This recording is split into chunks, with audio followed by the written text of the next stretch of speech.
What's going on, guys? Welcome to the video. My name is Travis and I make videos that hopefully inspire you to make an investment or start a business. If you already have a business, maybe I can help you make it better. If you do have a business currently, drop the name of your business and the city you're in the comments, and I'm going to pick a random comment to go onto Google and leave a 5-star review for your business. As you guys know, if you've been following the channel, I've posted several videos at this point about my journey from selling an investment for $11 million, netting out about $10.5 million, and then trying to reinvest that into different assets.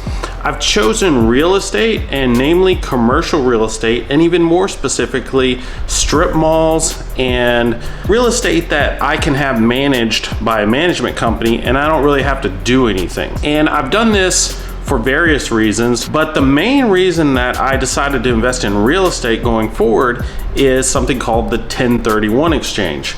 By using a 1031 exchange, I can take all of the money that I got from this previous investment and put it into a new investment and not have to pay any taxes at all.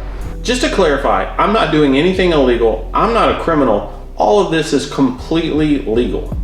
1031 is just a section of the IRS code that allows investors to reinvest money when they cash out of an investment, as long as they follow strict guidelines that are set out in the IRS code. First, you have to use a 1031 exchange company.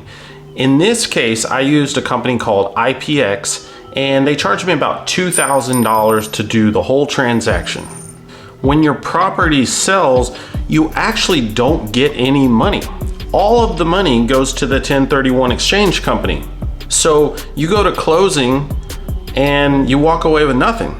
From the day that you close selling your property, you have 45 days to identify new properties that you're going to invest in, and your 1031 has to fill out some forms and let the IRS know where this money potentially could be going. You might nominate more properties than you're actually gonna buy, because you always have to think one or two might slip away, but you have to identify some potentials, and you only have 45 days to do it. Once you actually identify properties within the 45 days, you have another 135 days to actually purchase the property. A different way to say this would be, from the day you sell your property, you have 180 days total to close or buy a new property. The only time this would be different is if your IRS tax due date is closer than the 180 days. So if you did this and your taxes were due in 90 days, then you would have to close on the property before your taxes, right?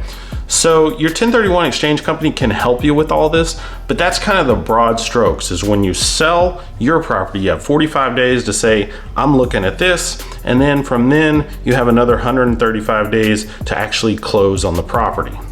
So the reason that the IRS allows investors to do this is to keep the investment cycle going, which in turn keeps the economy going. If the government doesn't encourage investing, money could sit in assets or savings for long periods of time doing nothing. But every time a property is sold or changes hands, there's lots of people that have to be involved to make this happen. People like real estate agents, title companies, survey companies, and on and on and on. And a lot of times after the property exchanges hands, there's renovations that need to be done or work on the property, which encourages construction, creates more jobs, and this goes on and on and on. This is also really appealing to investors. You may want to trade out of something that you think is going to be risky, just like the COVID pandemic. You might say, I'm going to get out of offices and I'm going to trade into apartments, right? The other thing is, when you buy a piece of property, you start to depreciate that asset, which gives you a tax benefit. Over time, that depreciation will go away, and you might want to reset your depreciation.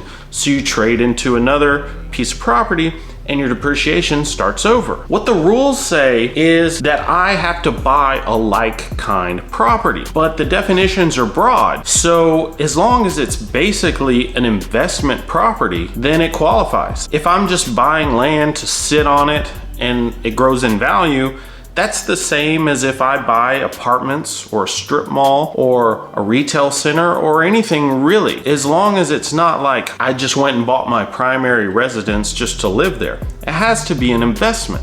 So right now I'm in the process of trying to find properties to buy. It's a really hot market. So the problem is, every time I find a property that I'm like, man, I really like this property, it gets snapped up really quick. So when I do find something I like, I'm gonna have to be really aggressive. I have an offer out on one property right now that I'm really hoping that I get because it's in a really good high growth area, but we'll see what happens. I'm gonna do a lot more videos kind of on this subject, and I'm gonna show which properties I buy and the economics behind them. If you like these videos, I'm gonna put another one up right here. I appreciate everybody watching, subscribe to the channel, and I'll see you in the next one.